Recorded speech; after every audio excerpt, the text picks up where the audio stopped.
Bonjour à tous, je suis heureuse de recevoir aujourd'hui un confrère, journaliste à Mediapart, ex-rédacteur en chef au journal économique La Tribune. Romaric Gaudin est un spécialiste de macroéconomie, un analyste critique des politiques néolibérales mises en place depuis des dizaines d'années un peu partout dans le monde, des politiques face auxquelles la France jusqu'ici faisait figure de résistant. Entre-temps, nous avons assisté à l'élection d'un homme, Emmanuel Macron, véritable fléau des politiques sociales mises en place après la libération. Au moment très particulier que nous sommes en train de vivre, Romaric Gaudin consacre aujourd'hui un essai, La guerre sociale en France. Bonjour. Bonjour. Et merci d'être avec nous à QG. Alors vous expliquez évidemment dans ce livre que le moment Macron que nous sommes en train de vivre ne s'est pas fait non plus en un jour. Vous expliquez que tout a commencé à partir de la crise de 2008 et que c'est là que l'attaque contre le modèle social français hérité de l'après-guerre s'est radicalisée. Pouvez-vous nous expliquer par quel processus ? Oui, on a assisté à quelque chose qui était assez étonnant, puisque la crise de 2007-2008 est une crise en fait du modèle néolibéral qui avait été développé à partir des années 70. Et en fait, on a assisté en Europe de façon générale et en France en particulier à un retournement à une sorte de ruse de l'histoire où finalement on a utilisé comme protection, enfin comme pseudo-protection, on va dire, à cette crise, eh bien des mesures et des politiques néolibérales. Et effectivement, si durant la période 2008-2009, on a eu un bref moment où on a pu penser qu'on revenait à des politiques plus keynésiennes, à partir de 2009, donc de la crise grecque, et surtout en 2010 et 2011, on a eu un véritable retour en arrière, avec en France, on va dire, trois moments qui font que le gouvernement Fillon-Sarkozy bascule totalement dans une politique de néolibérale radicalisée, qui est effectivement les manifestations contre la réforme des retraites, donc qui ont lieu à l'automne 2010,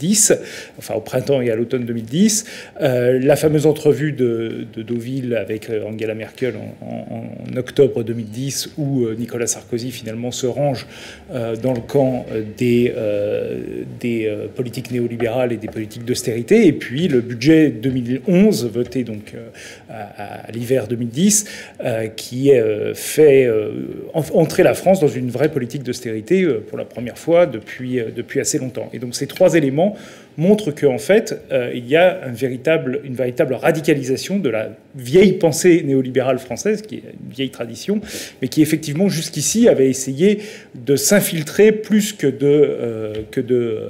on va dire, remplacer le modèle social français. Donc ces politiques s'infiltraient en fait dans le modèle social français, le fragilisaient déjà, mais à partir de 2010-2011, effectivement, là on a une véritable offensive où ce modèle social est présenté comme un adversaire et une entrave en quelque sorte au développement de la France. Alors quels en sont déjà les premiers effets sur la vie des Français ? Très, très rapidement, d'abord, on a cette réforme des retraites qui est actuellement en cours de réforme elle-même, mais qui est une politique qui reporte quand même l'âge de départ à la retraite à 62 ans minimum et à 67 ans pour une retraite à taux plein.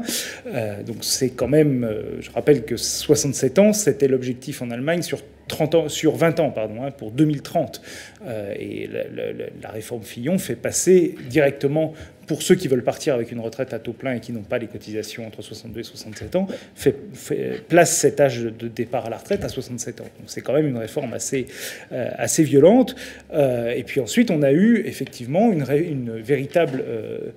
offensive d'austérité qui est contestée beaucoup par les néolibéraux et les libéraux français, mais qui est réelle. Et ça, on le voit aujourd'hui très clairement, notamment dans le domaine de la santé, puisqu'à partir de 2009-2010, l'objectif national des dépenses d'assurance maladie est respecté, et voire même est réalisé en dessous de cet objectif. Donc en fait, il y a une véritable déconnexion entre les besoins du système de santé, et puis l'argent qui est mis en face, même si cet argent croît chaque année, en fait, il croît beaucoup moins vite en fait que les besoins. Et effectivement, ces besoins se sont en quelque sorte, enfin, ces manques se sont accumulés jusqu'à arriver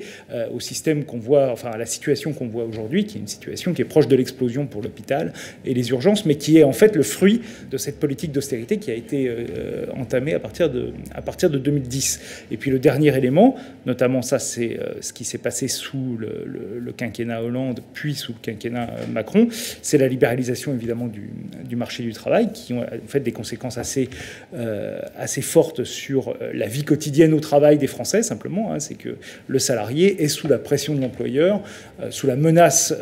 d'un licenciement plus facilité, d'indemnités de licenciement qui sont revues à la baisse, voilà, qui fait que effectivement le lien social au sein des entreprises aujourd'hui est beaucoup plus au désavantage des salariés, et ça, les Français le ressentent très fortement, et c'est un des éléments de ce que j'appelle cette guerre sociale, où effectivement